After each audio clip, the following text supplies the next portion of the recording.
Hello everybody. Today I would like to introduce to you the Duelpad Zen 16. I got this sent to me a couple of months ago and only now have been able to talk about it a little bit. So what I'm going to do is I'm going to talk a little bit about the features, the unique selling point of the device, and then I will take it into Street Fighter for May. The Dualpad is similar in size but a little bit bigger than a snack box and a little bit smaller than a Haute M16. It's made from plexiglass. The PCB is wedged between 4 layers of plexiglass in total, which is really nice for the RGB lighting on the back, which looks cool, but instead of the RGB, I would rather have had a foam pad to make the device more secure on my lap. I mean, you can add that yourself if you would like to. Unfortunately, because it is plexiglass, it gives a little bit if you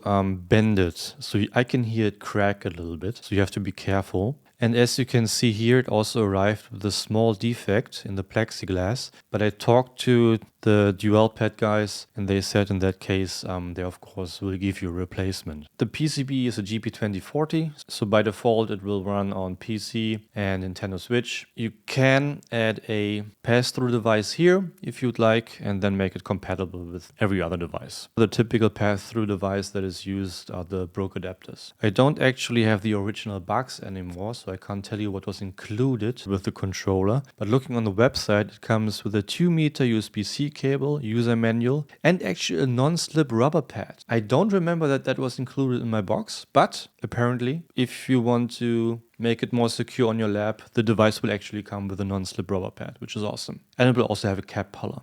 And while we're on the subject of buttons, the switches that are used are Kileshock low profile V2s. The switches are alright. They're commonly used in these more thin type of controllers. I personally prefer like the full MX switches, especially the reds, but they wouldn't fit in this one, so it's alright. You can see that the layout of the buttons is a little bit different from, well, the first iteration of the hitbox layout and also the way more common layout nowadays, which is this one. And personally, compared to this layout, I actually prefer this one because there's more space between the buttons. Putting your hands on top of it is a little bit more ergonomic and I really like that. And especially in Street Fighter, I really like to put my right thumb on top of this button here for either drive impact or drive rush, depending on my mood. And when it comes to the WSD, I have small hands, so it's actually very uncomfortable to use a WSD in a button format. It's just very, very uncomfortable. And I would tell you the same. If your hands are a little bit more on the small side and you want to use the WSD,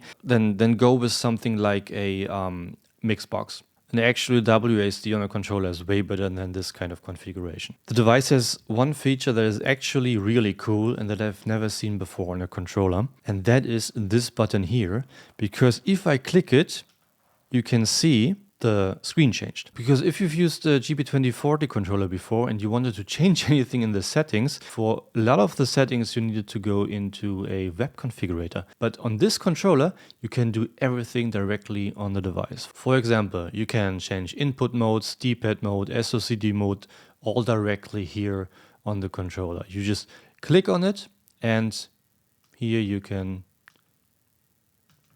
choose whatever you want and then choose save or exit. Let's do no. D-pad mode, digital, left analog, right analog, cool.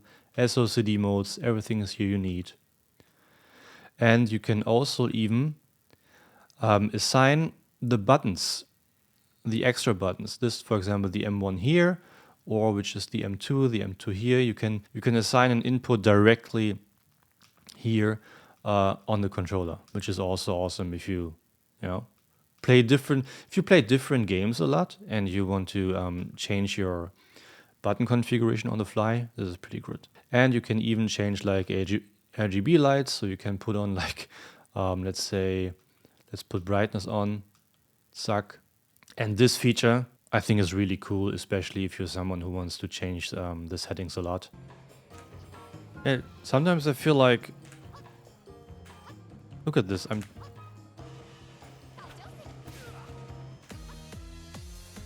sometimes it skips the diagonal. Sometimes. Can you see that on Yeah. It's very inconsistent for me.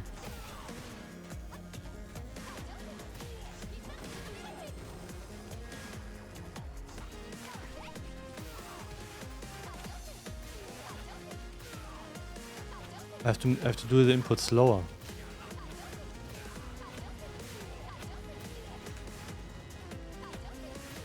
Yeah, I have to do the input slower.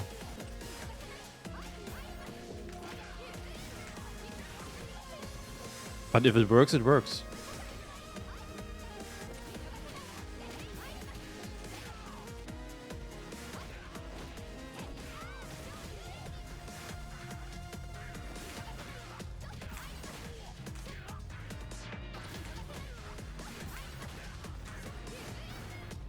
One thing also to note is that the button caps are pretty high, so doing like slide inputs are a little bit difficult. They work, but it's more difficult than on lower profile buttons.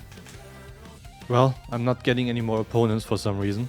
Who would I recommend this controller to? Especially people who are on a budget. Last time I checked, it was like 50 bucks, 50 USD on AliExpress. For people who like the split layout and who maybe play a lot of different games and need to change the settings a lot, because the unique setting point of this device, I think, is really the settings button. I really like that one. Well, thanks for watching the video. I put a link to the device in the description. See you next time.